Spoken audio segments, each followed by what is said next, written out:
Okay, so once we start the recording, it's telepathic. That means you all are telepathic beings. Doesn't matter whether you didn't know it growing up or you're not confident with it or anything like that. You are, whether you're aware of it or not. A good example I use about telepathy, and I'm not talking about intuition because that's what people on Earth call it now, is, a young girl and is across the street and she's in summer clothing and there's a young man on the other side of the street and he looks at her and thinks she's very pretty. So he turns around and looks right at him. Now, how did she know? They call it intuition on Earth, but it's not. It's telepathic. It's just unconscious telepathy. So when we start this recording, you all start to operate as you're meant to operate. And you have a man and a woman assigned to each of you from the Galactic Alliance. And some of them are master teachers themselves, like any guru you might find on Earth, but more advanced than people on Earth. Far more, because they never grew up on this planet. They aren't suffering from the negative influences of the negative things that are stored in the water vapor in the air and the oceans of planet Earth. It all stays within the atmosphere. So this is the reason that we serve to guide you outside of Earth's atmosphere first. So we get outside of that influence, and then the male and female, very advanced beings, as a service, they keep your primary implant, any negative influence, subconsciously turned off for the journey. So you can get real benefit from going on the journey. And then when you come back, you still have your problems to deal with and all that, fear, the present and future, but you have more control over it, more energy to deal with it. And this is the point. It wouldn't do anybody any good, no matter what anybody's saying on this planet. You can't remove a primary implant on Earth by people living on Earth. That is impossible. We don't have the technology or the freedom of consciousness as beings to do that kind of thing. It requires beings that were never born here, that do not have subconscious minds, and cannot be manipulated or influenced by people on Earth, no matter what they think. So it requires beings that are free, in a sense, to rub off on us, to help us remember from their example what freedom is, what freedom from fear is like. What's it like to live without fear of any kind? Most people in this galaxy live this way, not people on Earth, unfortunately. Not yet. But we're meant to live like that. We're meant to be free of fear. So I continue this work against all odds. Certainly when I came out with it some years ago, I had to come out with it alone out of nowhere and start presenting this to the public on Earth as part of disclosure. It was like being on the crest of a wave coming through our solar system and introducing an energy in the omnipresent power itself that's designed to help people recover what they were made to forget in a way that is organized and undertaken by vast hosts of beings that are not from Earth. None of you are from Earth originally anyway. You're all extraterrestrial in origin, every one of you. And if you want to take it beyond extraterrestrial beings on other planets, you're not even extraterrestrial. You're from the source itself, which is beyond the lower worlds of time and space, beyond spaceships, beyond extraterrestrial natures. So we're all that old, We're all very, very ancient beings. Doesn't matter how old your body is that you're running right now. Doesn't mean a hoot. So this 100th monkey thing I referred to is simply this. There are 2 islands off of Japan, and they have monkeys on those islands. They're not connected. They're too far apart. People would feed them crates of fruit. And they would always, dump the fruit out on the sand, and then the monkeys would eat around the sand. And then one day a piece of fruit rolled down into the water and got cleaned off by the ocean. And the monkey picked it up and he could eat the whole fruit. and he started to wash the fruit in water. Even in streams inland and all that, in fresh water, they'd wash it and eat it. And then what happened was the monkeys on another island had no connection with them, started to wash their fruit and eat it. That is the story of the 100th monkey. It means when a percentage of conscious people on a planet reaches a certain point, it can transform a world. It's about 150 million, just basically, out of 8 billion. And we're not there yet, believe it or not. We're not quite anywhere near there. Probably 20 million maybe. So this has to accelerate in order to bring about this 100th monkey principle that works in the universe. The reason it works is because constructive, uplifting energy is master over all negative things in the lower dimensions of time and space. On Earth, people have been manipulated in a number of ways to not remember any of what they once knew with confident certainty. So these journeys are to help you remember how to see and visualize what you once knew how to do very easily and effortlessly in other lives out in the galaxies.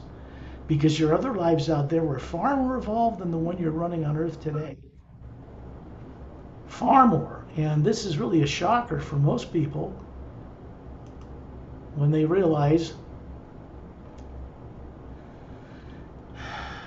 that they were once far more evolved than they are now. Meaning that you had a far more evolved human type of genetic body, one that had more than 2 strands of DNA, 4 in general, and that the telomeres on the end of each end of the DNA did not shrink when the cells divide.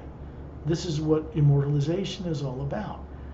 It isn't some magical principle from some master guru that waves a magic wand and makes you immortal. Out in space among many worlds, this is just common sense. It's a higher understanding of how to work with the genomes on the DNA or switches. And if you have the right sound frequency and technology, you can turn off or on those switches. Change a body part that's got cancer, completely heal it. Or keep the telomere from shrinking when cells divide, and then your body doesn't age. It doesn't do anybody any good to have such bodies on Earth the way Earth is because of other subconscious influences. If mastery were given to you on a golden platter, unfortunately, subconsciously, you would abuse that ability, and the ability to run higher faculties would get distorted, and you'd end up in the same trap here. It wouldn't do you any good. So the journeys are designed to help you remember how to see. And here's the funny part. Everybody knows how to daydream, right? Everybody on Earth knows how to daydream. Every human being alive, good person, bad person, they all imagine something before they go do it. We imagine going to the store, we go to the store. The body follows where you direct it to go. You, the Atma, the spherical being, the soul, you. Think about it. You have a certain amount of mastery you have to have just to run the complex nature of one human body. It's run through the pineal gland in the center of the brain. You used to know this. Long time ago. Which means when you want to go to the store, you imagine the store you're going to, and you get in your bike, you get in your motorcycle, you get in your car, and you go there. But it's not the brain and the body and the lifetime you grew up with this life that imagines any of that, because the human brain can't imagine anything. There's no mechanism in the human brain cells, like a motion picture camera, that can project an image on another bunch of brain cells so you can see stuff. There is no science on Earth that can prove where imagination comes from in the brain. They only suspect it comes from a certain area.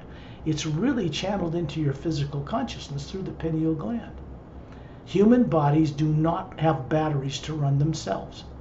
If you weren't running that body as a spherical being, sending a certain energy to it through the pineal gland, your body would drop over dead on the spot. Bodies don't run themselves. Now, it seems like one person has dropped out. Now I think they're back. Okay. And there's bonus? I don't know. Okay, yeah, okay, good. Come back in another way. So we want to get outside of Earth's atmosphere. That's the main thing. Now understand this. This will not be necessary. At some point, when enough people are awakened enough to help transform this world. You also need to close your eyes if you want to go on this journey. It won't do any good to be looking at the world around you, because that you do all the time. It doesn't help you at all. When you let energy from the atmosphere of Earth in through your eyes, you're getting an influence from what's in Earth's atmosphere. When you close your eyes, you're basically shutting off any external input into the body. And so this is what you do when you put the body to sleep at night. Advanced races call this the trance state. You put the body in a kind of a hypnotic state where it rests and recovers, breathes and has a heart rate and blood flow, but nobody is home. In other words, you're running it from a distance. So when people imagine going to the store, it's no different than using the imagination to see things beyond Earth, out in space, other planets, other dimensions, the higher realities you came from. Because it is you, the spherical being, that sees all this stuff, not the brain. It seems like the brain's doing it because when you open your eyes and see something or imagine something, it seems like it's coming from your head, but it's not.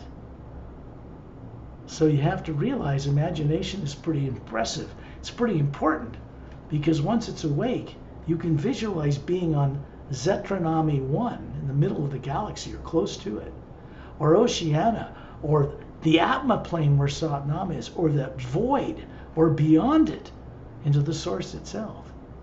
Because the Atma has built-in faculties and capabilities to circumnavigate the entire multidimensional creation. We've always had this. It was built in before we came down here and started playing with bodies and then got lost in them over billions of years. Most of the higher faculties that are required to be utilized and turned on to travel all the way back to source, which was our original agreement or command, is that we were supposed to return to that source a long time ago, and people haven't been doing it. Certainly people on Earth aren't. Most of the Galactic Alliance members weren't until recently either. As paradisical and advanced as those worlds are, they weren't returning either. So the lower worlds were not changing. And they haven't changed in several 100 billion years, which means what we call God is stuck within itself. A good percentage of it is in the lower worlds unconscious. They've forgotten everything that matters. They're running around running bodies, one life after another, and wondering what the hell went wrong. When you people have manifested the courage to find this work, which you did that, I didn't do that. It was innately in you as a being, despite being implanted, no matter what was done to you. You had the ability to cross paths with this word. I wish the rest of humanity were as courageous as you.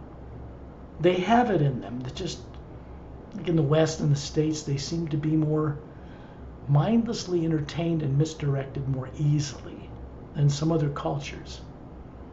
So it takes them a little longer to catch up. As wealthy and as advanced as the U.S. is, the people in it aren't as consistent in pursuing their own well-being as you people have been. So you need to, just not pat yourself on the shoulder. It's not about ego. It's about being able to step forward despite odds being completely against you to do so on this planet. This is what's important. Because this is telepathic, this is awakening in you as I'm sharing with you verbally. My body's in the trance state called sleep right now, just like yours. It doesn't mean you won't be able to hear noises outside through your ears. That's a form of protection. But the body goes into this trance state because of the man and woman from another world that's helping you, standing behind you.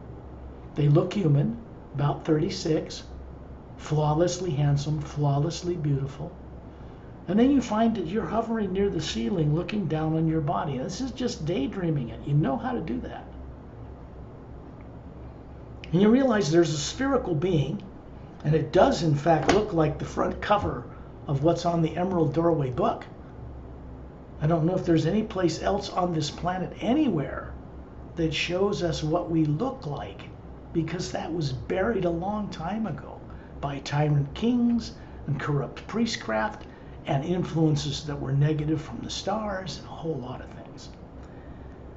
So when we start to remember what it is we are, that people on earth call soul, without really knowing what it is, what it looks like, or where it is, it starts to recover itself. It begins to understand intuitively at first that it used to know so much more than it knows now. And then it begins to remember that what is this thing we call soul that is not a body and has never been a body? None of you have ever been a physical body in billions, hundreds of billions of years. But you've run many millions. So no big deal there. Everybody's in the same boat on this planet. For now.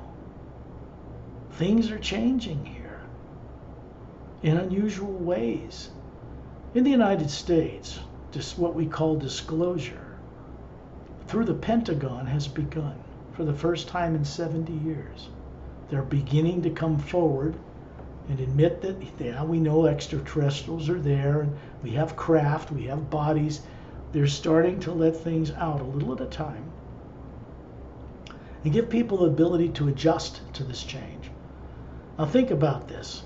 I don't know what any of you did during COVID, but a lot of people on Earth rioted and started hoarding toilet paper and paper towels.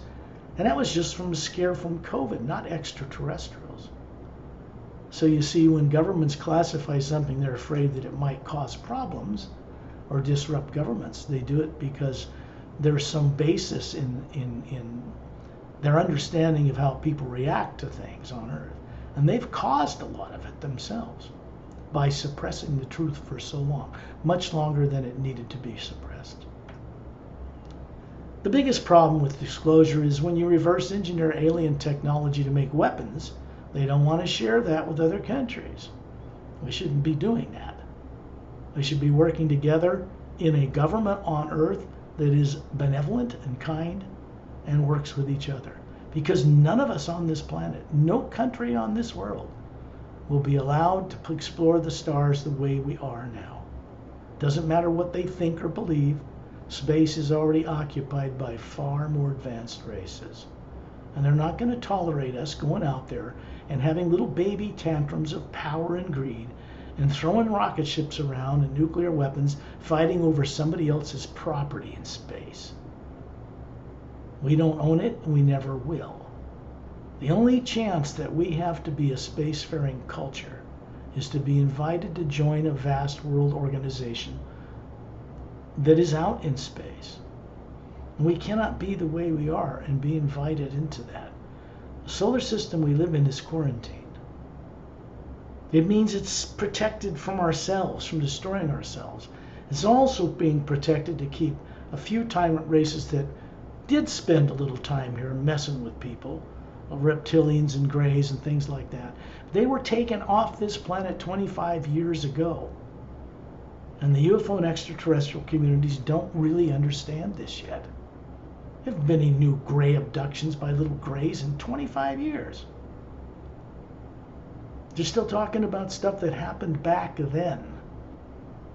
Which means people on Earth are still suffering from a kind of amnesia that was done to them without their consent or free will. And this has to be reversed. When you imagine someone you love and respect, you're grateful they are in your life, a person, place, or thing. This just needs to be something that makes you smile inside. It could be your art. It could be something you painted. It could be music. It could be anything. A baby's smile, a kitty's purr. Whatever it is, it'll make your heart just kind of feel warm inside. When I do the hue, it changes me. It changes the inside of my being. It starts to glow. So before we start these journeys, I have to do a little preparatory work. Connecting with Turelian and Satnam and Opelum and Ramu and Etta and Din and light seeing friends that I trust with my life, that I respect. I don't worship any of them. I don't put them on a pedestal. I don't worship the source behind all life or prime creator, because it wouldn't work with me as it is now if I did that. Because it of itself, the source, never required us to worship or pray to anything. That was all created on earth by people, let's just say, that aren't exactly as honest as they seem to be. And so the source itself only required that we go and explore and play in bodies and gather information, and at some point return to the source and download this information that's unique to each one of us into the source. When we do that, we start to become part of the solution. Earth is just an example, an extreme example of a planet of unconscious human beings. But there are problems in the lower worlds of time and space that are keeping beings from fulfilling this purpose for why they exist. That purpose is simple. We exist as spherical energy beings made of an energy that is not nuclear or atomic. There's no DNA, there's no atoms, no molecules, no protons, no electrons. It is the type of one omnipresent living power that is behind and supporting positive and negative things. Worlds turning on axes, galaxies spinning on their axis. There are beings called silent mentors who actually maintain the structure of the universe. And they are very little known to people even in the universes and the galaxies. The more advanced races know of them but have not experienced them. When we go to the U Expansion Ray Academy, where we're going, then we can experience them. Now, this is a long distance journey, correct, Pari? This means we get to go play in levels that help to awaken the higher faculties you had forgotten before you were ever captured and planted, long before that. So we want to get into and above the void, and I mean above it, in order to plug ourselves into energy that has no negative nature whatsoever, never did, never will. The spherical energy we are is made of energy that has no negative nature. So in reality, each one of us has no negative nature. All of that has been implanted in the field of energy that surrounds the outside of the Atma. Usually in physical universe energies of the hue, all the way down, say, outside of Earth or on other planets. And it's in that field of energy where subconscious problems are placed, misdirecting things. When we make decisions based on fear, they're always incorrect. They cannot be anything else. Nothing constructive or positive or right can come out of decisions made from fear. And yet we have a planet being run by people politically and religiously that are making decisions every day based on a subconscious fear. So the world stays like it is. There is no being up there in the higher realities at the source behind all life that is there to wave a magic wand and give and dump on people on earth an enlightenment that they're too childish and unwilling to do anything about acquiring for themselves.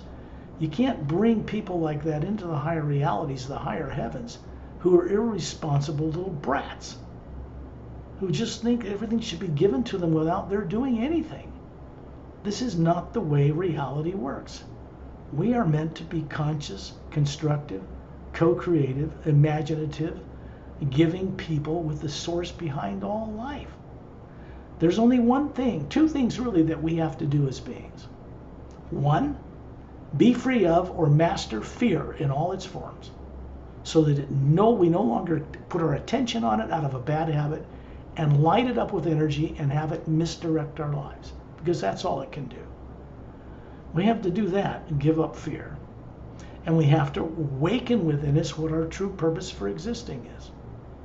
That is to be conscious, trustworthy co-workers with the source behind all life. We don't pray to it. We go and experience it. We respect it. It's innately in our being. We're part of it. Of course we respect it. And it respects us. especially when we're doing what we're supposed to be doing. So when we plug into the pure you out in space in a few moments, we're plugging into a you that's brought down through Satnam from above the void. So it's a higher form of the hue than normally exists in space, which is the hue as well, supporting and surrounding planets and galaxies and stars and all that stuff. But it's a higher form of it. It's a form of the hue that comes from Source itself. And we do as well. So when we go into these experiences, it begins to rub off on us as it passes through us. Its nature is to pass through us for our benefit, but it doesn't stop there. It moves through us when we're conscious enough to allow it to, and moves onward for the benefit of others.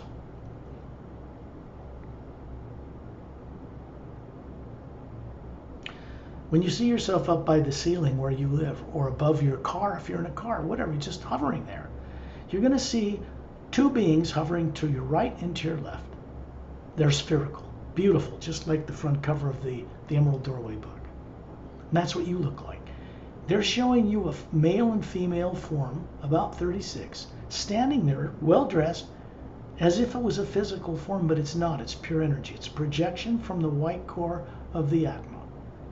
And you are doing the same thing right now, showing them a perfect 36-year-old, if you're not that old, you are in this image, young adult with a flawless, handsome body if you're a man, a flawless, beautiful body if you're a female.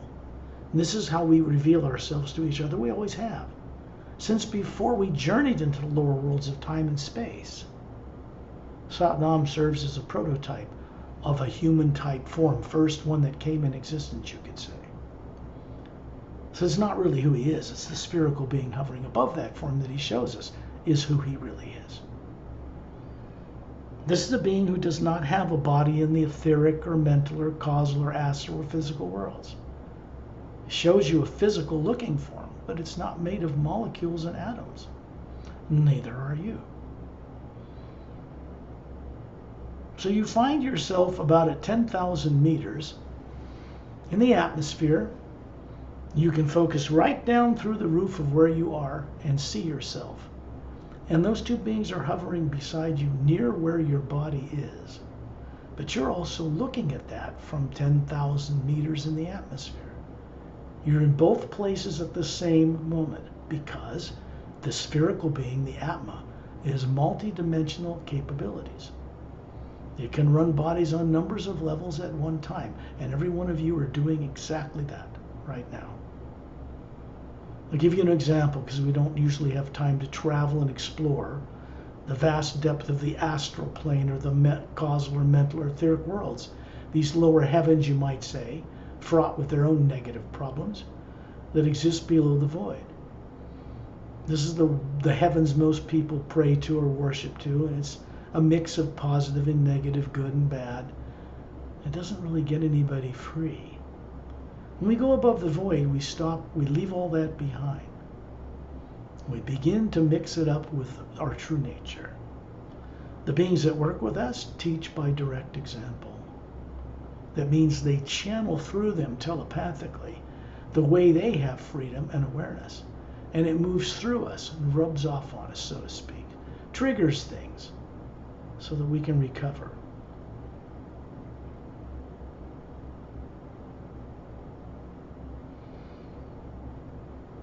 And this man and woman pointing upward, it's really the Atma hovering above them that's pointing upward. And you find yourself in outer space.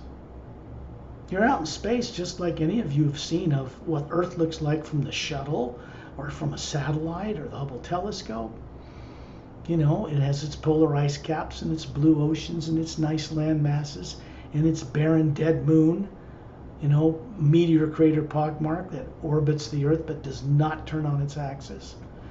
That's a big problem because it's not possible in physics for the moon not to turn on its axis from the influence of Earth's gravity, other planets, the sun.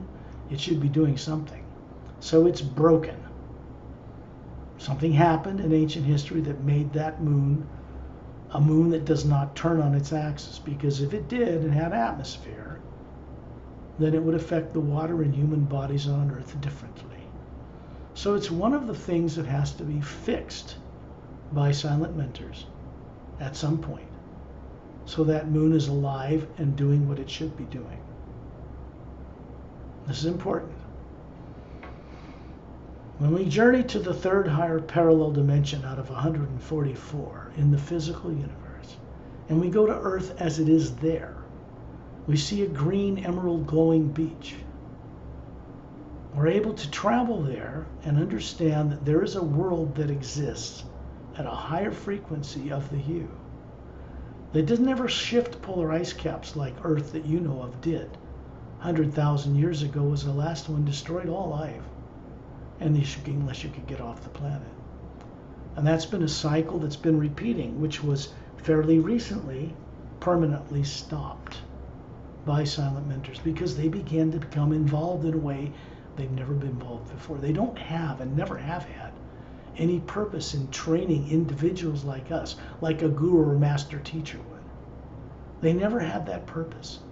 They were a completely separate group of beings who maintained the creation. You know, planets orbiting suns, moons orbiting planets, big suns orbiting other suns, galaxies turning on their axis, doorways between dimensions, manning and policing, kind of guarding those things, keeping the energy transforming from the highest realm down through Agam Purusha, down through Satnam, down through the void, down to here, so that it supports all these different levels, these different heavens, you might say. Out here in space, you find yourself standing in a circle in this physical looking form you have, and the Atma hovering above it, which is the real you. And there's Turelian standing in the middle of this circle. Why he does this every time is still a mystery to me. It's done out of kindness, certainly. The kind of things they do is voluntary. They're not forced to do this by a god or by anybody.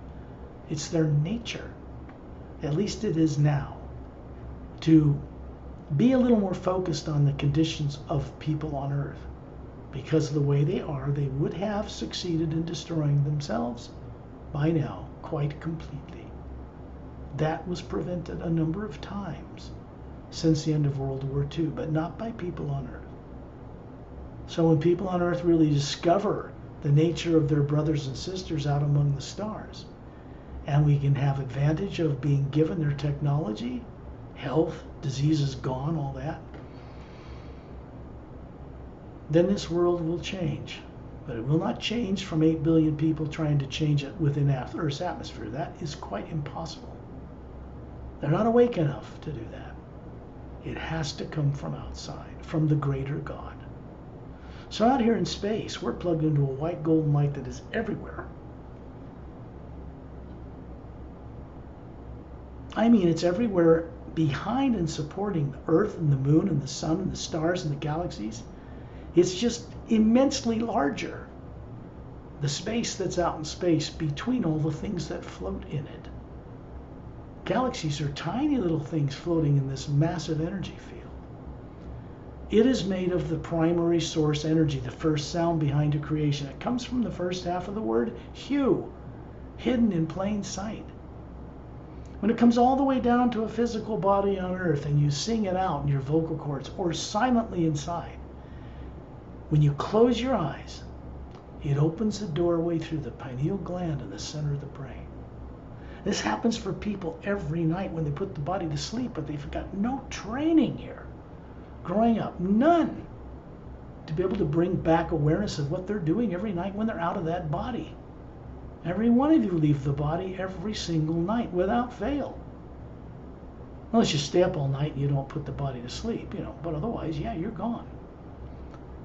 So if you're not trained from that and you're starting to grow up and you're an adult or an older person, you have to get through all these misconceptions about eternity and what the omnipresent spirit is and how to relate to it, what telepathy is, how we're supposed to function.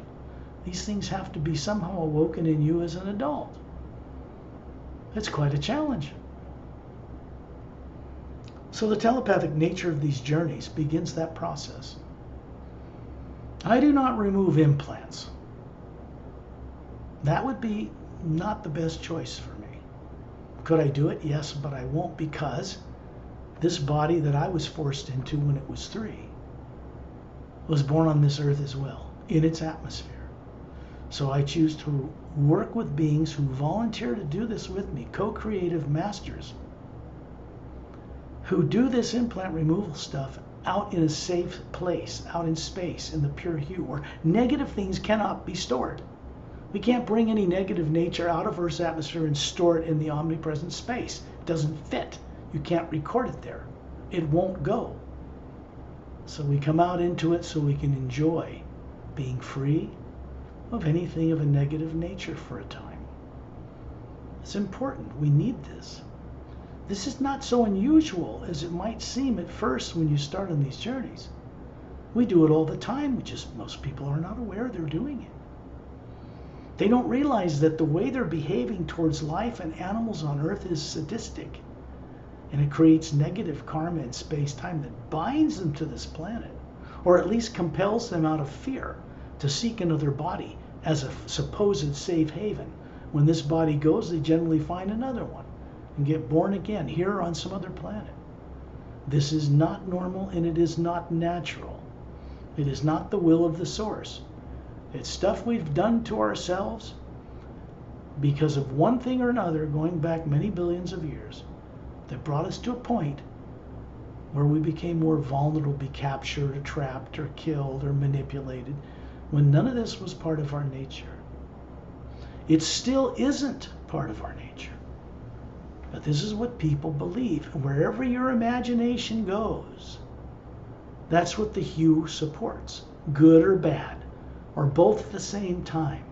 And since people on Earth are brought up being a little more negative than positive, particularly when it comes to being in fear of the present and future, then they get bound to this. That's karma, that's reincarnation, that's Maya or illusion. The way you end Maya or an illusion isn't by paying back a debt to some god because you blew up a planet 4 billion years ago. Everybody's probably done that. That's not how you pay it back. Karma ends, reincarnation ends, illusion and Maya and misdirection ends when we are awake enough to stop agreeing with it, to stop giving it any energy from our attention, from what we visualize. So it's imperative that we visualize well. Nobody's perfect at this. You can't be perfect at anything in that sense. The Atma, what you are, is already perfect. It cannot become what it already is. And this has nothing to do with ego. It's already perfect. It just has to fully awaken to this fact. And that has nothing to do with the ego of a body, accumulating wealth, or being on an ego trip, or lusting for power. It's nothing to do with any of that. Those are conditions which happen to people because they think in fear that they're a body. So they accumulate and they do these things to protect the body they know they can't keep. What a waste of time. Lifetime after lifetime, focusing on that. We shouldn't have to worry about protecting or running bodies. It should be easy as pie, effortless. We protect them by our consciousness. In these journeys out in space, Terrellian has his 2 thumbs up, and there's a golden white light around them. Now he's 18 feet tall. That's what he always shows us so far. The Say-Rays race, which was human, prototype pretty much for all of us, was around for billions of years. Humans did not evolve even in our galaxy originally. They certainly didn't evolve in some Garden of Eden, in some prehistoric place on Earth. No. Where we originated was way out among the stars long ago. More advanced races get around the galaxies, you know. They populate planets, they evolve cultures, and we were all part of that. The Say-Rays like Ambassador Trillian represents. Immortalized their physical bodies more than 1 billion years ago, Earth time. Not by telomere problems, they didn't have those. 12-stranded DNA bodies. Much more intelligent, far more advanced than we are. The Atmas running them, the beings that train the Seres are the silent mentors. They have a reciprocal relationship with them. So this is pretty deep stuff. Back then, they simply stored the DNA pattern in one of the teardrops in the Atma they are, and whenever he wants to take it out and show it to us, he draws on the omnipresent power, which he knows how to do, and manifests that form so we can see it. If he was walking on Earth, you could go up and touch it. These beings are far too advanced to appear on Earth to people now. People on Earth are not ready for this. So we go and meet with them in a safe place out in space. The fact that we have any association with Ambassador Trillian is amazing because he's not an ambassador to Earth. He's an ambassador to the Galactic Alliance. He's also an ambassador of Satnam and beings in the upper realities. So this becomes significant.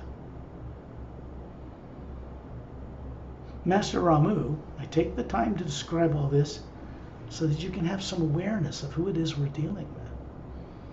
We're about to go on a journey, but we got to prepare the way.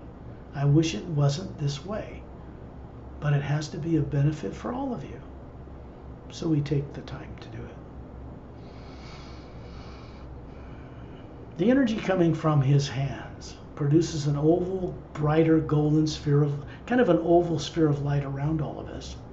And then there's the omnipresent golden white light of the you around us in space, between the Earth and the moon and the sun, the stars, the planets, and the galaxies.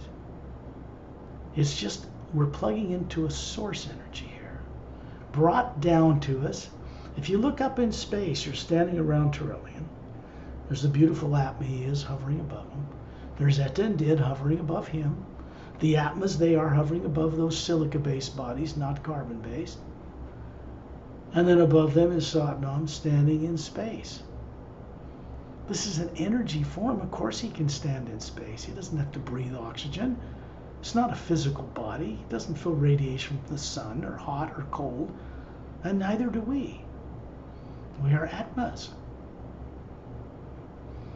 Up above him is an hourglass-shaped golden white luminous vortex, an opening, a doorway upward. And around it is a blue-green luminous liquid light made of elements of the lower planes combined in such a way that it creates a doorway bypassing the lower planes of time and space. And it connects to the beach at Satnam's realm at the upper end of the void. So the energy is coming down through Satnam through this opening, moving through him like a pale cylinder of light. Moves down through Eta and Din, through Trillian, through me, through Ramu, through Opelum, and then it goes down and out and through all of us. It does go to Earth right through us while we're going on the journey, and it empowers or provides a connection to the pyramids that are at the bottom of Earth's oceans, 2, and 1 inside a hollowed out interior in a mountain in the Himalayas. That's in our parallel dimension of the physical Earth. What they are is a device, that they are not made of physical matter. There are classified people that know they're there.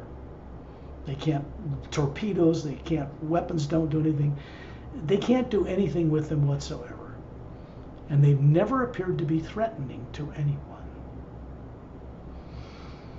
So, with that basis, when you look out in space, you're going to see there are 12 ships, and it's been 12 for a while now, 30 foot in diameter, blue-gray metallic ships, kind of a blue glass-like dome top. You can see images of them on the front cover of the Ceres agenda book. Galactic Alliance vessels as they are today. They're not the more ancient one that's looked like kind of like a round can with 3 semi-spheric pods in the bottom.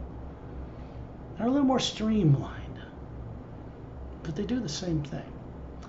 They're hovering there in a bigger circle around all of us with a thin blue anti-gravitic light around the halls. This is a glow that is created around the hull of these ships when they're powered up.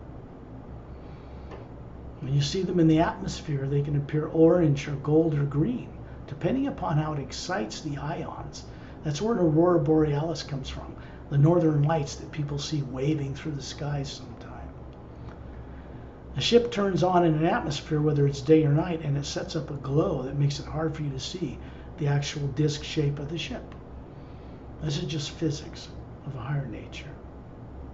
When a ship like that blinks in and blinks out and appears across the sky and blinks back in, it's actually raising its molecular time rate and becoming part of a higher parallel dimension, traveling a short distance and coming back down another opening that it creates. So when they're invisible and traveling around Earth, they cannot be detected by radar. This makes it convenient for being from the stars to help keep us from destroying ourselves. So out in space, when you look up and you look out and see these 12 ships, you can see right through the hull. The metallic structure is kind of a carbon fiber thing. It's more advanced than anything on Earth. And you can see right through the hull because you're an Atma. You are a non-physical being, and you have the ability to see through matter. And you can see 4 couples in each of these ships. 3 standing behind a semicircular control console that has many faceted crystalline luminous controls on it, touch sensitive.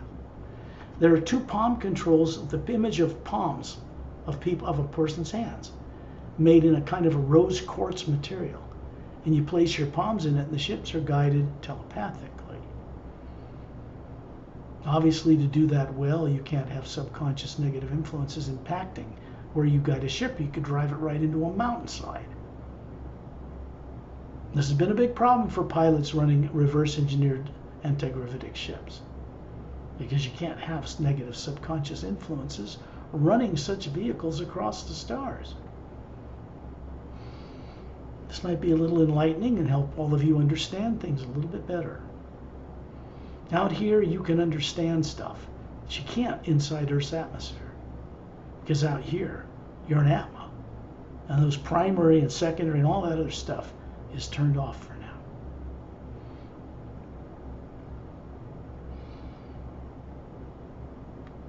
You realize that there's a couple of these 4 couples sitting in a kind of a lounge in the back curve of the ship, shoulder to shoulder, man and woman, apparently asleep. And then you realize that when you look around you, standing in this circle around Turellian, they're standing to your right and your left. And there's an Atma hovering above this pure, perfect human form they're showing you, just like you're showing them. And you realize that is them out of their body going on the journey with us. They have to leave their body on the ship. You can't take a physical body or a physical craft where we're going.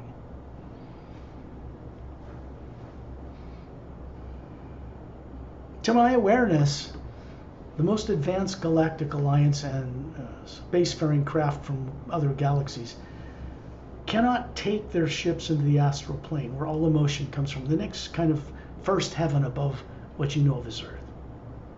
Because all emotion in the body and life, you're running there, and it's separate from the one you have here. As an Atma, you're running one there. All your emotion comes from there. So you see, the problems people have to solve are not just on Earth in this one lifetime.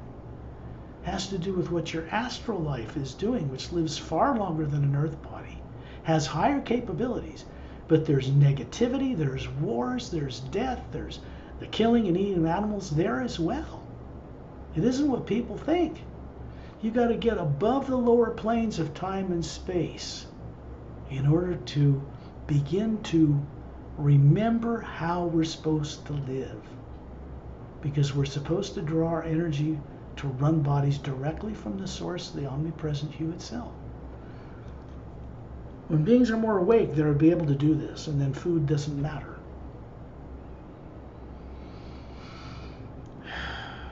The more advanced races among the stars eat for pleasure, but they have an organ, they have a capability to digest food, but not through digestion.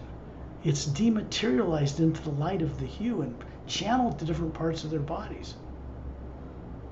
They're different.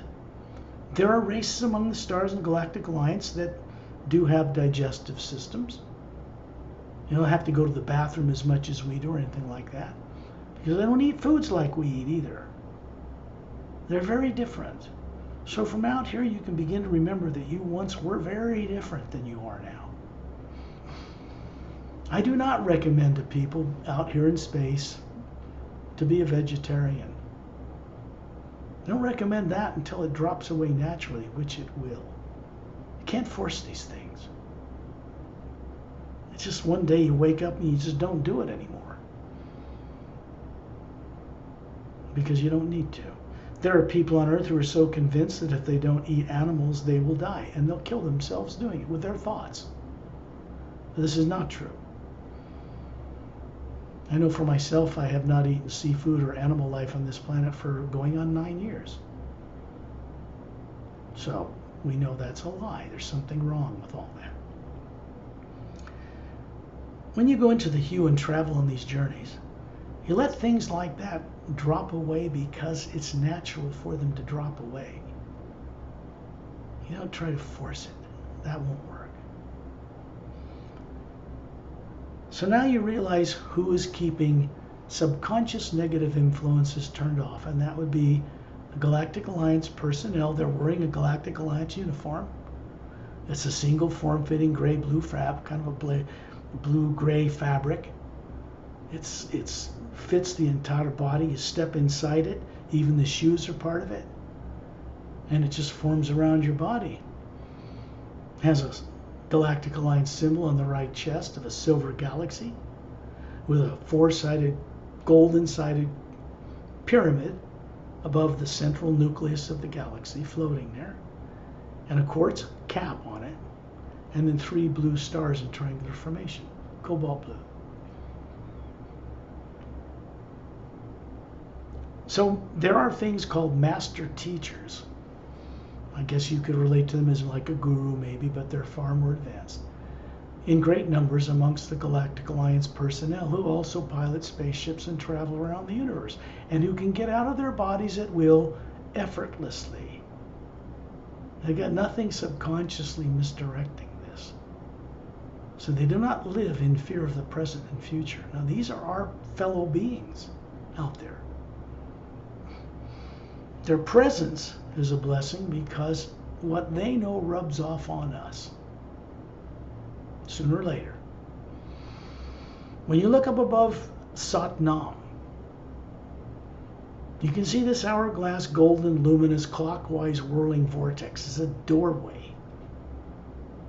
And as Atmas, we're floating in a golden white field of light that is everywhere around us. It has a sound of kind of a deep hum, like rumbling thunder, but no lightning. It's not frightening, it's uplifting.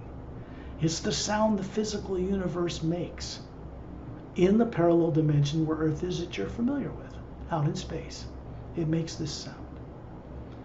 As we go up in the planes, the sounds become higher, which is why when I send out the hue, I send it out in higher tones to connect to each of those realities. And I'm not alone doing it. The masterful beings that work with me, we co-creatively work together voluntarily, because it's our nature. Send out the hue with me. Satnam also is instrumental in creating this doorway. I have to have permission from him to reach his realm beyond the void anyway. I started to partake in these journeys this last few months, 6 months maybe, I don't know.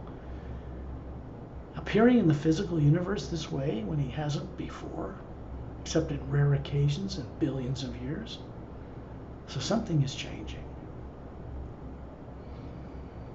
The sound that we hear has this deep sound pervasive all around us, but it also has this light, this golden white presence. When you look at this light, it's brilliant, but it doesn't block out the view of Earth or the moon or the suns or the stars, which seem to float in it. They create electromagnetic fields, what people call zero-point or toroidal energy of the universe, which is a field of energy that comes out the South Pole into the North Pole of us as beings, around planet Earth in the same way, around a galaxy in the same way. And that field of energy that surrounds the outside of the golden area of the outer layer of our Atma, what we are, is also made of the hue. It's a living conscious power. And unfortunately, in the physical universe, it's where subconscious minds can be artificially created and implanted in people. No one volunteers to have a subconscious mind deliberately. No one in their right mind would ever agree to that. So part of this process is to help you remember you are not a subconscious anything. You're a conscious living Atma. You always have been. You always will be. Turelian starts to move upward, and we're in a circle around him. And tuning our Galactic Alliance friends and the master teachers like Ramu and Opalam and Eta and Din and Lightsea and many others, I've never I've never told you about them or mentioned their names. The few that I have, like Ramu, stationed in a city called Agamdes, in the third higher parallel dimension of the physical universe. It's a planet Earth just like Earth, with no polar ice caps. And we'll come back to that on our return. He's moving us up into this vortex, and Satnam is just simply leading the way, disappearing way up inside this funnel of light. And then we're beamed up through it at tremendous speed. And as you look through the walls of this transparent energy whirling around us, you can see levels upon levels of galaxies disappearing below us. Until suddenly we're come out the other end and you can see down through this opening, and we're still hovering around Turelian by Earth and the Moon. We're in both places simultaneously because we are beings that are not made of space and time. Gravity does not influence us. The speed of light is no limitation. None of those influences really affect the Atma. And they can't unless you creatively, pervertedly give some other entity or being or technology the right to intrude in your own privacy of your own being, the sanctity of your own true self. So this is what we need to undo, because it happened to all of us. We're moving up there into this blue, it's like a pale blue light everywhere. It has no form in it, no planets, no moons, no suns, no stars, no beings. It's just this pure energy of the hue. And it's massively large. And you see the vortex below us vanish. And we're moving upward, and Satnam's still further up ahead of us, moving through this void.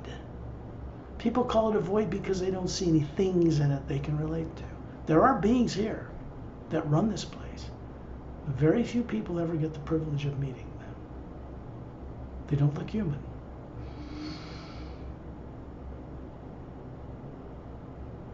This pale blue light I call pale is because it appears soft, but it's brighter than anything we've seen below. It is not the realm of the Supreme Being. It is a barrier between the upper realities and the lower worlds and dimensions of time and space. As we continue sailing further upward, our focus is Turelian. He's still got his two thumbs up. He's just moving us like planets around the sun, I could say, and as a group focused on this journey. And we're heading upward until we begin to see Satnam approach what looks like the appearance of a little white speck.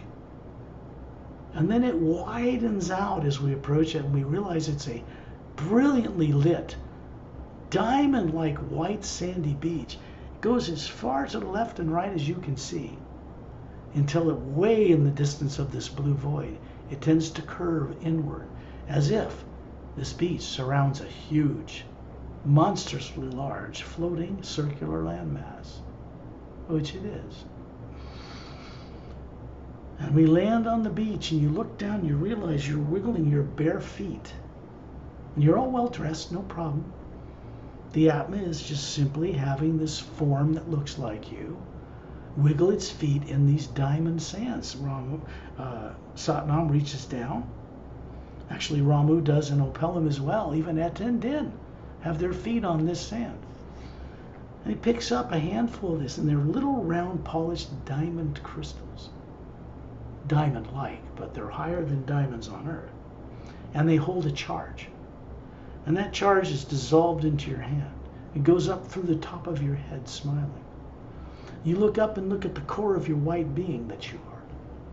And you're seeing yourself. And then you're inside the white core looking down on this form, looking at a projection of yourself. And it goes into that white core and it's dispersed, distributed out into the layers, turning on certain teardrops that have not been used in maybe 1 billion years or more.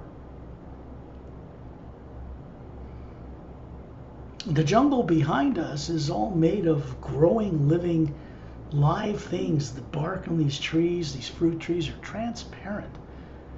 You can see energy moving up and down the trunks. These are massive trees. You can see groups of Atmas hovering above whole sections of this forest, running them. And above them is a bunch of birds that come flying out of the branches of these trees, and they stop and hover in front of us on a number of levels, male and female. Long V-shaped split tails. They look kind of like a blue jay, bigger eyes, blue, a little bit bulbous. Twin sets of bird wings, one above the other, like a dragonfly, about 1 foot long. Rainbow colored feathers, just thousands of colors, blended. And they're singing the hue to us as a greeting with vocal cords. These forms photographic memories. They're telepathic. They are the Atmas hovering above the bird bodies, but these bodies are more brilliant than anything on Earth.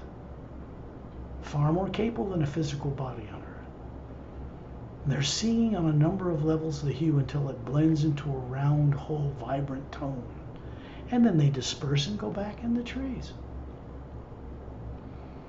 Satnam now moves up over the top of the trees, the physical looking body of him. The Atma's still hovering above it, just like it is above you. And we go off into the distance, you see a diagonal snow-covered mountain range. From the upper left down to the lower right. And in the background, by the base of this mountain, are these Roman-type pillars made of a blue stone laced with gold.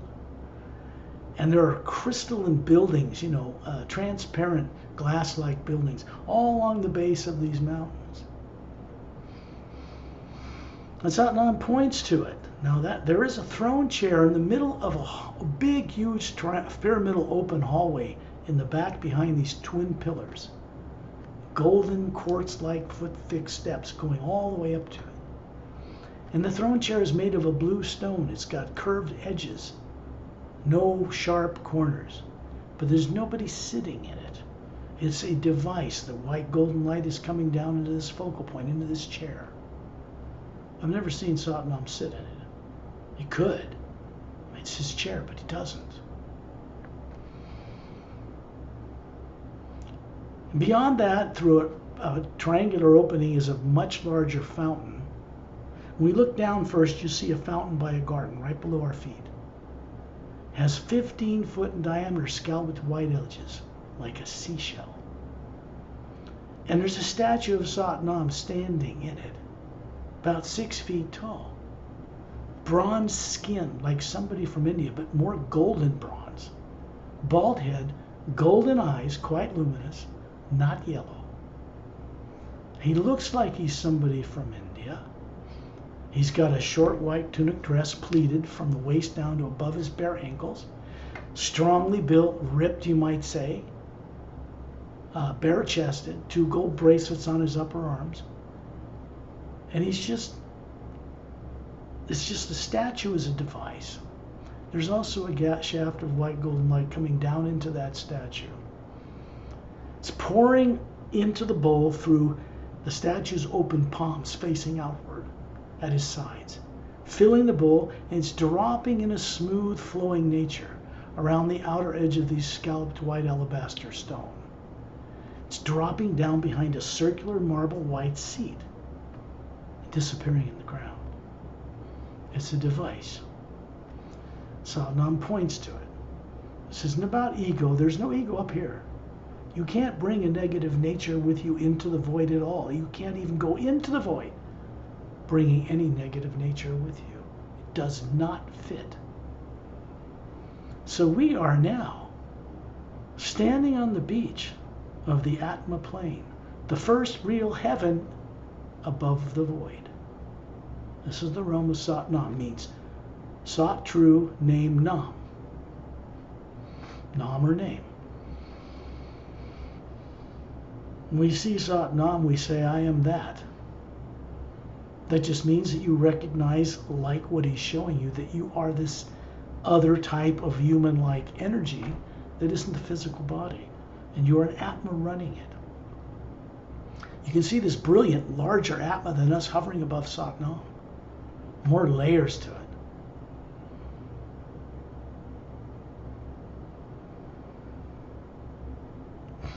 And you look up into the sky and you realize in this cobalt blue atmosphere that surrounds this huge, huge circular landmass, it's just, you can't even see the edges of the other side anywhere.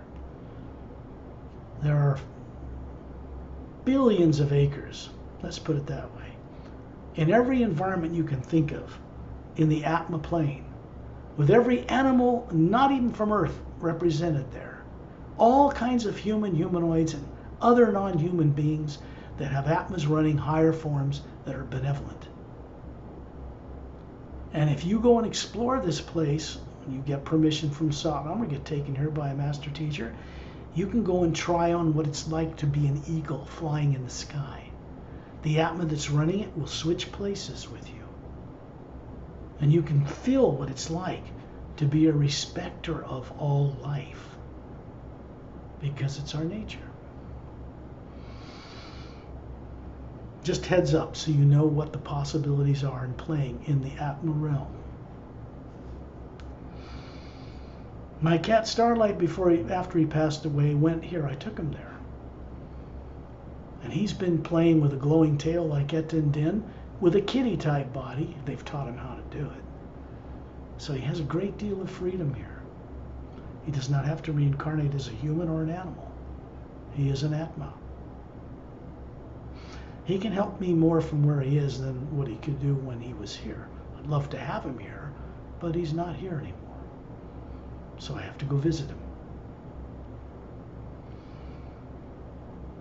You look up in this cobalt blue atmosphere and you realize that that conduit, that golden white whirling hourglass-like shaped tunnel is still there. And Turelian simply takes us all. I'm going up with him, standing by his side now, and we move right up through this opening. And the next thing we experience is the vortex. When we look down, you can see this long diagonal mountain range, Sat Nam's realm, the statue, the palatial estates near the base of this mountain range, and all these areas of land with all different kinds of animals and people learning in them. And then it vanishes, and we are now moving into a huge, much brighter cobalt blue atmosphere. And in the distance we can see a huge circular floating landmass. This is between the top of the fifth plane of Sat Nam's realm and the sixth realm. There's obviously a 7th, 8th, 9th, 10th, 11th, and 12th, all the way up to Source itself, Prime Creator. And we're approaching this land. As you do, you realize we are now landing our feet on this even brighter diamond-like sand that circles the outer circumference of this huge teaching facility. It is called the Hue Expansion Ray Academy, and it was built in this realm by the assistants of silent mentors who run the mechanics of creation and master teachers, to have a place where we can meet and become, in a sense, prototypes of a new type of being. Qualities of a master teacher, qualities of unlimited ability that silent mentors have. A blend of the two. And this is where this takes place. This is where the experimentation takes place. To create new ways of doing things, to make the lower worlds of time and space actually change for the first time. To do that, a way had to be brought into creation to remove fear and subconscious elements. To do that, we have to replace it with something that actually works. So this is where this was created, and also from a plane much above the source or the ocean of sound and light, prime creator. There are two realities further up than that now. The realm of the silent mentors, and further up, the hue expansion ray plane itself. Consider it a new administration facility for changing the way creation is, not destroying it. That's been done before in the lower worlds. And it was rebuilt and people sent back this in billions of years. It still turned out the same mess. Because we, each one of us, are responsible for the way things are in the lower worlds, because we helped create them collectively together before the lower worlds of time and space were even built. So how old are you really? Certainly not one lifetime of the one you have on Earth. No, that's not who you are. It's important that mastery, what people call mastery, come about in a lifetime while you're running bodies on all these planes.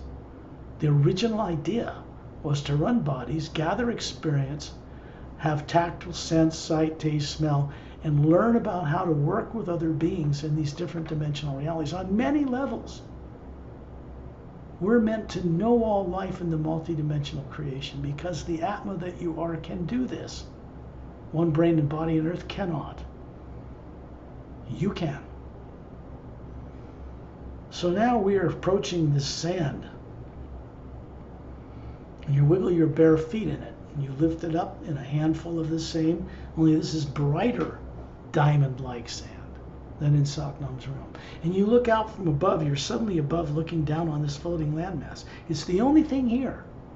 Nothing else, no planets, no moons, no stars, no suns, because they aren't needed here. Every one of us and everything here produces its own light and sound. We light the place up collectively. The energy that supports this place behind the cobalt blue atmosphere is a golden white light. It's the hue itself. You can detect it. So something other than this blue cobalt atmosphere is behind it. And as Atmas, we're made of the same. The core of our being is made of the same energy that's behind all life, supporting all life. And here you can understand this and comprehend this. So that diamond-like sand disappears in your hand, goes up the top of your head. So you look up smiling, goes into the white core of your being. And basically this is a gift from the Hue Expansion Ray Academy and the beings who work here to help you remember all the lives you lived, or life you lived, and are still living beyond the void. Because a part of us never left. There's a part of you in the ocean of sound and light in the center of the prime creator source itself that never left. What we are is not bodies of time and space. The sound here is, well, it can't be described in human terms because it's beyond beautiful, more than any orchestra you would hear.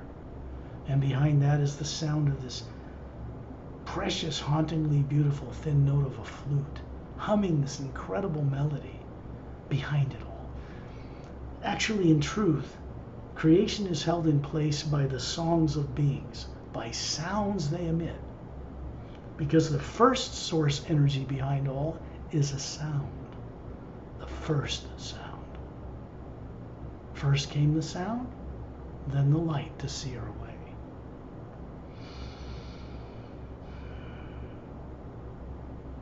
And you suddenly find yourself moving inland past the beach. And now you can, from above, you can see there are 6 snow-covered mountain peaks in a circle near the center of this huge floating continent. And down in between them in the valley between the 6 mountains is a blue-green luminous lake surrounding like a white marble-like sand. Looks like sand, but it's probably a solid stone-like thing. There's a blue glass administration tower coming out the outer circumference of this island. Pure blue, transparent, comes up to a oval dome, kind of a meeting area, 2/3 the way up this tower. Then it goes up to a minaret point. There's a shaft of higher white golden light of view coming down into it.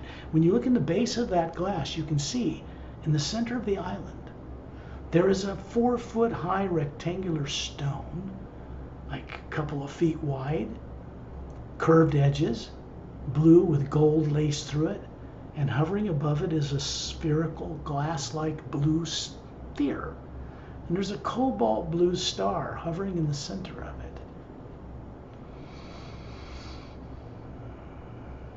When we go up into that oval administration area, what is in it is another fountain. There's no statue of Satnam here. This is above his realm. This fountain has a shaft of white golden light coming directly down into it, fills the bowl, pours over the edges of the scalloped edge, and drops down the shaft of this tower. It's distributed through the bottom of the Hue Expansionary Academy, which is made of what look like amethyst crystals, from small ones to a giant central one pointing downward.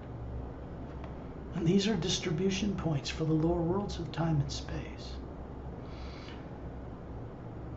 When we go up inside this area, we're in a circle with Turelian, looking at this fountain. It has 3 circular areas, white marble, maybe 2 feet thick, and there are beings standing up on all 3 levels surrounding this fountain to greet us. These are master teachers from all over the multidimensional creation that serve to teach in the Hue Expansionary Academy. So you are being revealed to them. You've been there before. There are different ones here now. There are thousands of teaching facilities out in that countryside. And so you see an Atma hovering above all of them. They're well dressed. Some of them have robes. They look like gurus, or they've got extraterrestrial garb on, or some of them are human or humanoid. Some of them are not human. But there is one thing that's in common. An Atma hovering above each one of them, just like you.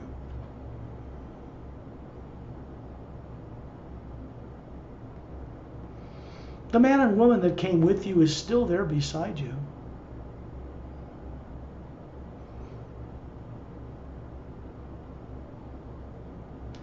Now we're merging into the white shaft of golden light above this fountain with Turelian, and we're shot upward. And we look like we're racing up through a spinning vortex. It's a brighter golden light than anything we've seen before. And as we come out of another opening, we come out into it's what's called the plane of the raw power of creation. And there's a being, just massive, spherical, white, luminous being with, I can't even describe the levels of these faculties that it has. It's just gigantic. Now this is Agam Purusha. And this is many planes above the Hue Expansionary Academy.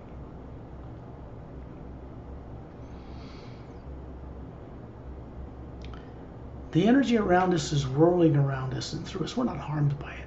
It's red and green and yellow and fiery and moving and disappearing and manifesting. And in the distance, there's this, well, right by us is this big sphere, very stable. When I first met Agam Purusha, this is a being who manages as a single individual the raw power of eternity coming from the next division up, the ocean of sound and light, prime creator source. And he distributes it like a generator down through all these different planes.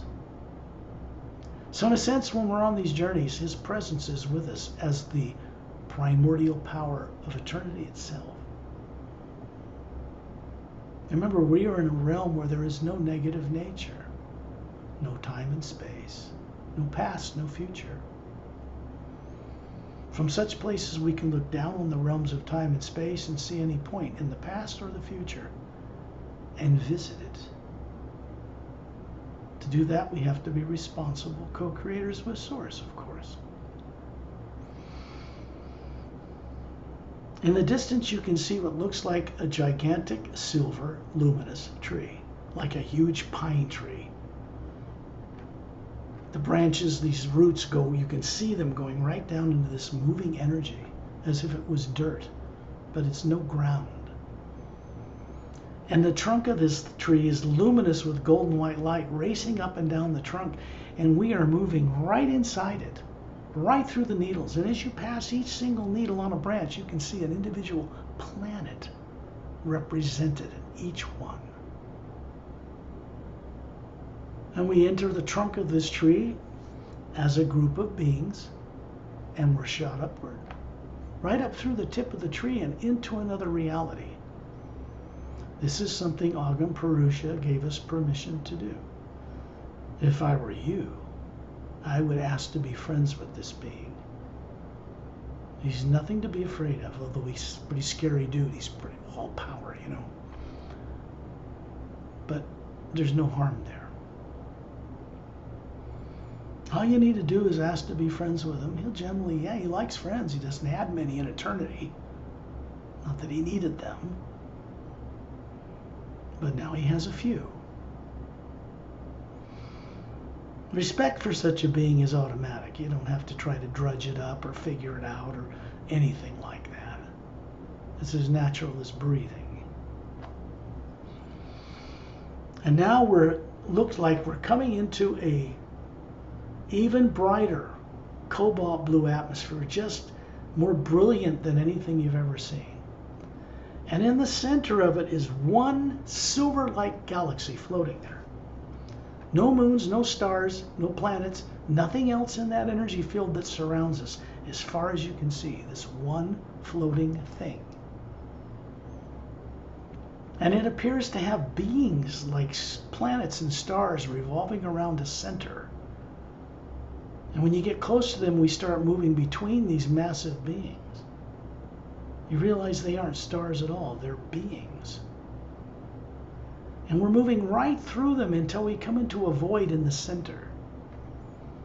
It's a bright cobalt blue light surrounding a white island, circular. And hovering above the center of this island is Source Prime Creator, or the Ancient One, whatever you wish to call it. And it's just gigantic. It's much larger than an individual Atma. Many more layers of teardrop shapes within it. And it has a white, brilliant core. This is a nexus. This is a presence that we can meet and talk to, because it manifests a voice, but it isn't an individual being. It is a presence that manifests from the connection of all Atmas throughout the entire multidimensional creation, from the highest realm to the lowest place in the lower worlds of time and space. And when we move between these teardrops, because there's so much space between them, we move right into the white core and move inside it. Our little Atma becomes a drop in this other white golden energy. We don't lose our individuality at all. And then you have a gracious welcome home from the Source, big baritone voice, but it's feminine too. It's very hard to describe. And then it gives each one of you a particular message, something dear of the heart to each of you. Not only a welcome home, but that things are changing for you. And then it asks us to go back, because we can't stay here very long. This far removed from the physical universe of bodies on Earth, or the bodies would stop working. They would perish. We can spend more time in the U Expansionary Academy, and so we suddenly find ourselves hovering above those 6 snow-covered mountain peaks back down there.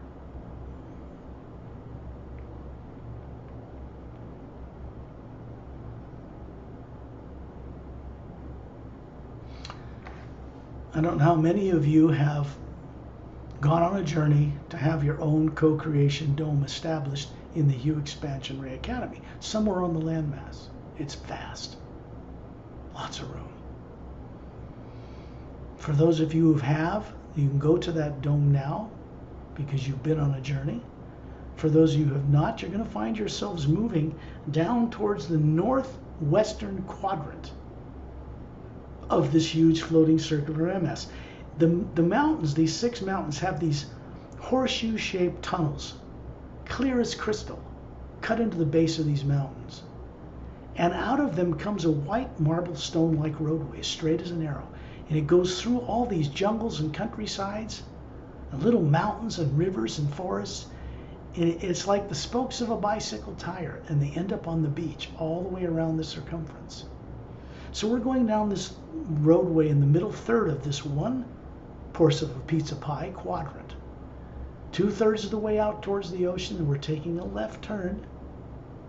And there is a vast energy field here that has a huge clear dome in the center of it, transparent, and you can see a sphere of golden white light hovering up near the center of it. And then you see little individual domes placed like stars in a galaxy, circling around it. And these are individual co-creation domes. Some people have them in other places within the U Expansionary Academy, but this is a collective area.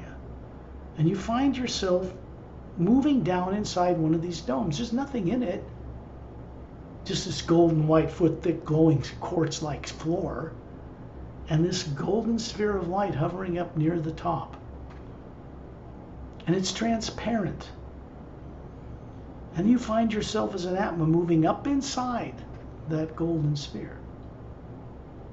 And then you have this body form that you can produce that looks perfect and flawless. And you're waving your arms and you're starting to create something. And you're not alone.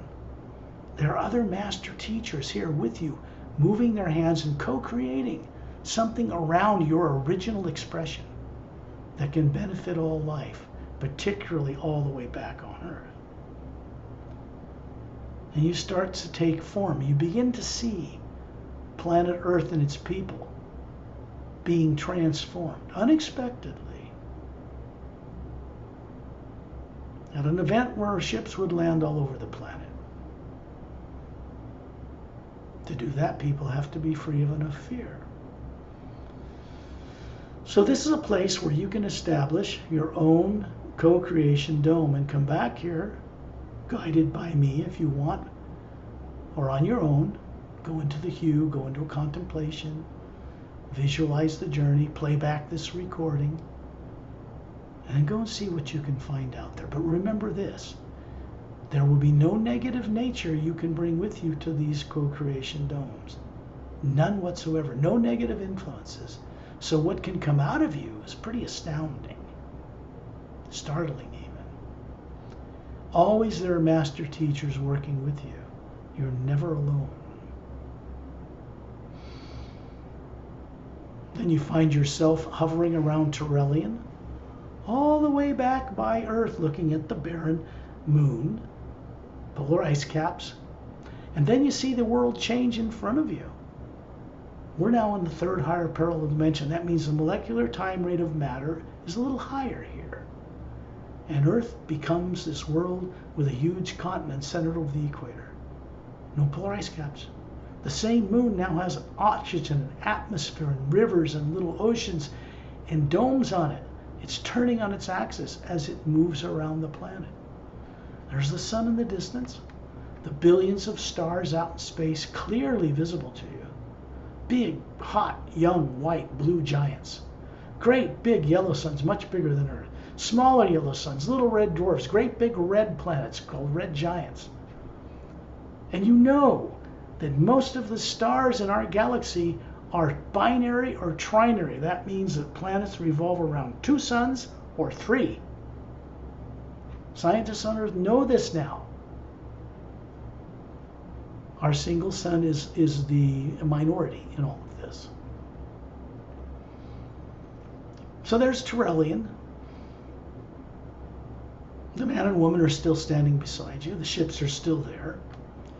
And when you find yourself hovering near the ceiling where you live or above the car, wherever you're in, this man and woman is still hovering there, smiling kindly.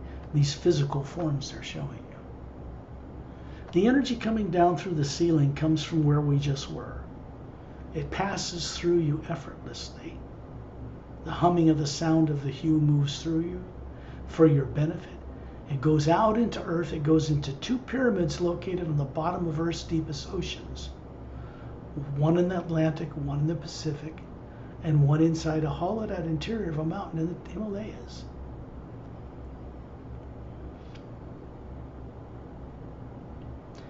Meanwhile, you know that, but you're looking at this big continent on this higher Earth that has a proper moon circling it, a live moon. And you can see an upward curved, half-moon base-shaped, glowing emerald beach, about a third of the way up from the southern pole of this continent.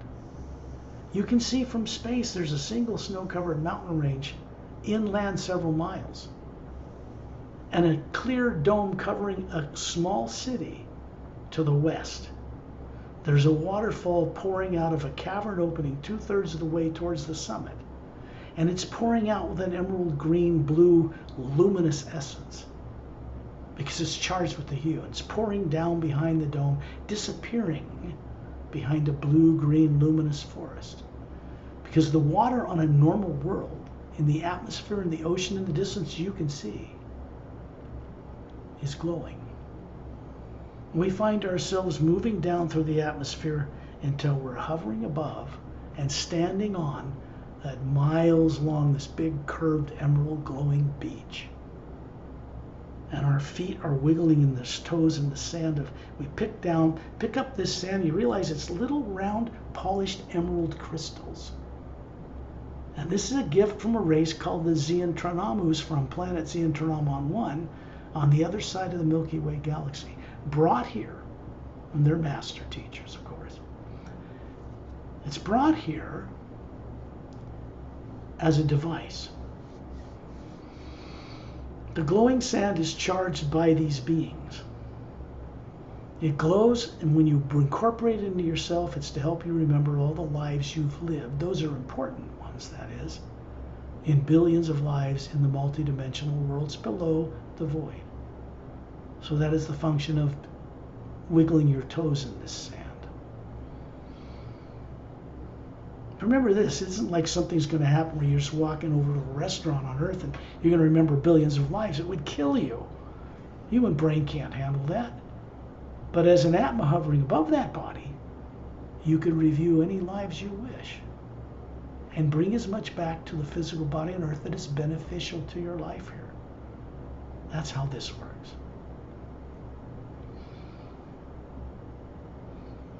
Inland, at the back of this curved emerald green beach, is this beautiful tropical forest. And there's a brown moss-covered path, straight as an arrow, cut through the trees. It means the trees are on each side of it. They didn't really chop anything down here. And inland several miles to the left, about 1.5 miles, is a clearing of white marble stone, about 100 feet across. And there's a statue of a woman standing there, made of quartz. Beautiful woman, longer neck, longer fingers, longer feet, about 10 feet tall. And she's got her hands up, palms out, and there's a green glow around them, and you realize this device is charging that beach. And you can see a gold band, gold, smooth, polished band around her forehead, and a downward pointing, what's called an emerald cut, teardrop-shaped, faceted green emerald crystal. And you look through this and you can see inside this statue, and there's the same woman actually standing inside a green field of energy. And we find ourselves inside this statue. And we're being introduced to or meeting with a woman, and beside her is standing a man, or male other, you might say.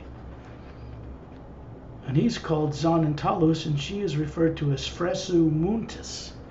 They are from a planet called Xentronomon 1 in our physical parallel dimension. We'll go there another time. And what they're basically sharing with you is that they brought this gift to this place, and for the dome at the base of the mountain, in order to make this training facility available without negative effects in the atmosphere or in the water, because there's no pollutants here, no negative things stored in the atmosphere, no negative emotions, no negative thoughts, and it's in the physical universe, just a little higher than Earth. And there are many such Earths being prepared for people. So back on the beach, you're going to pick up this sand. It's going to go up your smiling face, into the white core of your being, and out to the grain layer, and starts to turn on the comprehension ability, the confidence that goes with being able to remember all you were made to forget. Little here, little there, keeping your physical life on Earth in balance.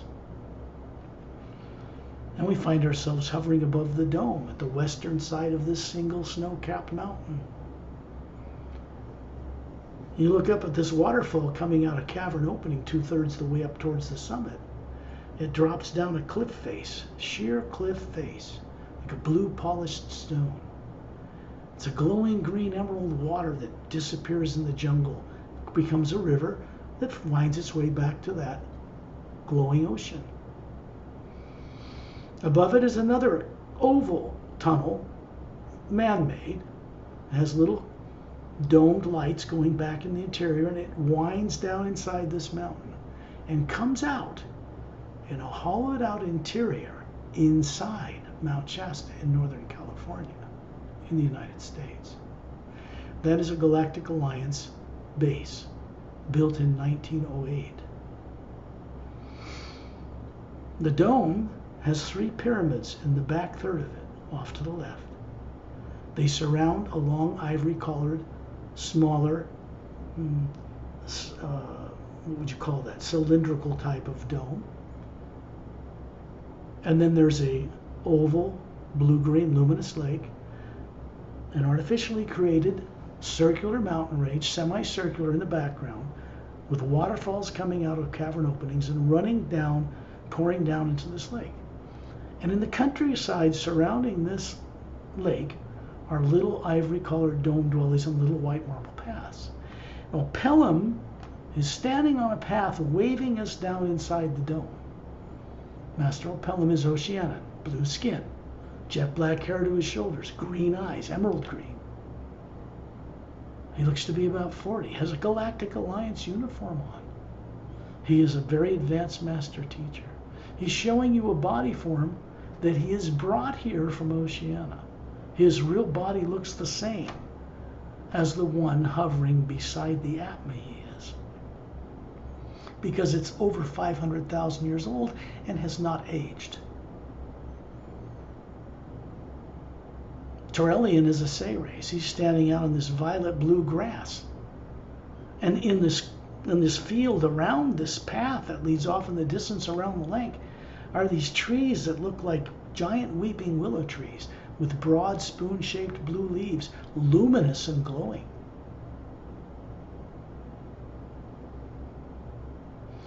This is a sanctuary in the physical universe where Say-Rays, silent mentors, come here, master teachers from all over the universe, and they work on waking out new ways of doing things to fix planet Earth and its moon from here. The prototype work for this is done in the Hue Expansion Ray Academy, where we came from, where you have individual co-creation domes now. Then you find yourself in space around Torellian looking at the planet you're used to with its polar ice caps. And then you find yourself hovering above your body, wherever you are on Earth. This man and woman are still there. And the energy comes through you and flows through you out into these pyramids I mentioned earlier. And it goes from those 3 pyramids on Earth to a bigger one stationed between 2 stationary asteroids. In the asteroid field between Mars and Jupiter that was a planet once before it was blown up. And there's this big pyramid floating there stationary. It connects to the pyramid, the fountain in that, and it goes to bigger ones between stars. Then it goes back to the core, the shaft of the galactic core of the Milky Way galaxy. And it goes up that white golden shaft of light. It's not a black hole, except to human eyes on Earth. And it goes back to source. It never stops moving. It moves through us for our benefit and continues onward for the benefit of others. When you're ready, you're back on earth. Open your eyes.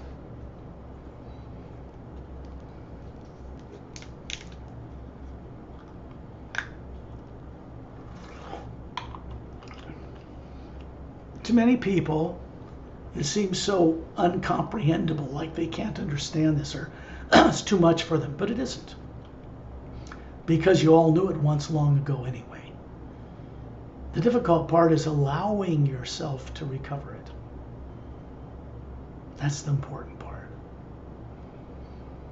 Your ability to visualize going to other planets and other places is still intact. It was not destroyed in any of you. It's just suppressed, kind of like an amnesia. Not destroyed. Nothing in the Atma you are was ever damaged when you were suppressed or put in bodies or forced to forget. That's still intact. So you need to walk away from this journey understanding this.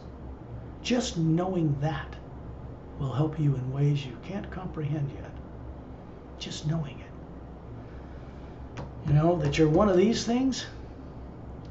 If you can see it, yeah, on the book. Right there. And not one of these. Makes every difference in the world. Okay, anybody have any questions? It's a long journey.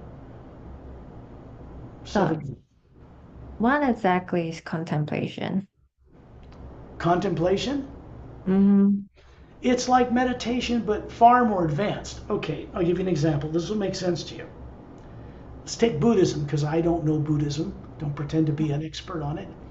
But if you go into a meditation, whether it's Hinduism or Buddhism or yoga or Kriya yoga or fire yoga or any kinds of disciplines like that, it's designed, the purpose for it is to get you to stop your mind and emotions from running hog wild without any discipline or control.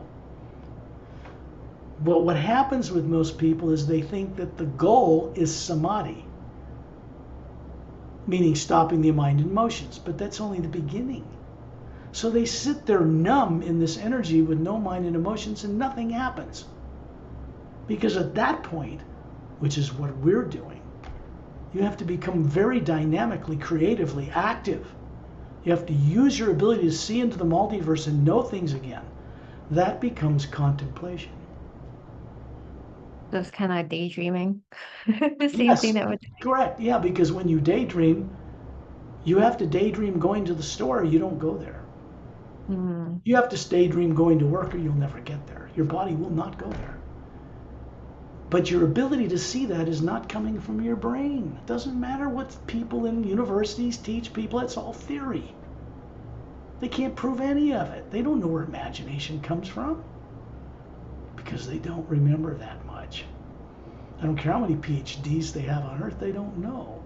So you do.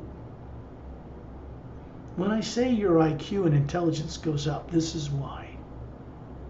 Because it does. It can't even be measured on Earth, what changes in us. They don't have a system to measure that high. Again, it's important to remember that all of you came from much loftier digs, much loftier lives than this one.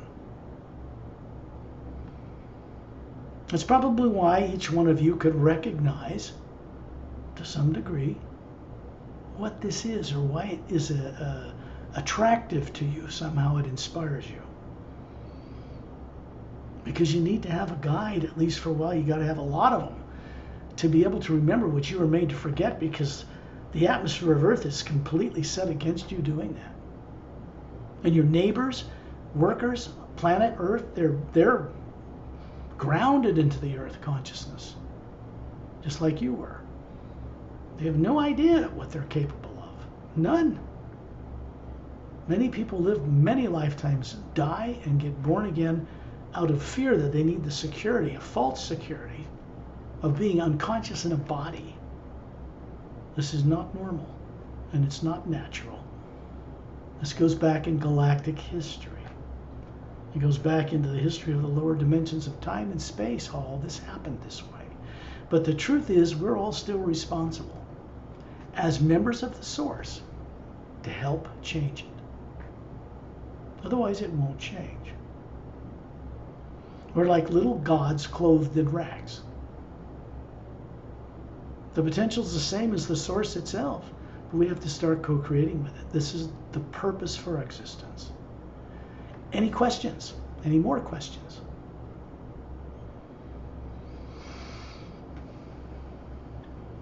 You can turn your microphones on just by clicking on that little diagonal red line on your microphone symbol.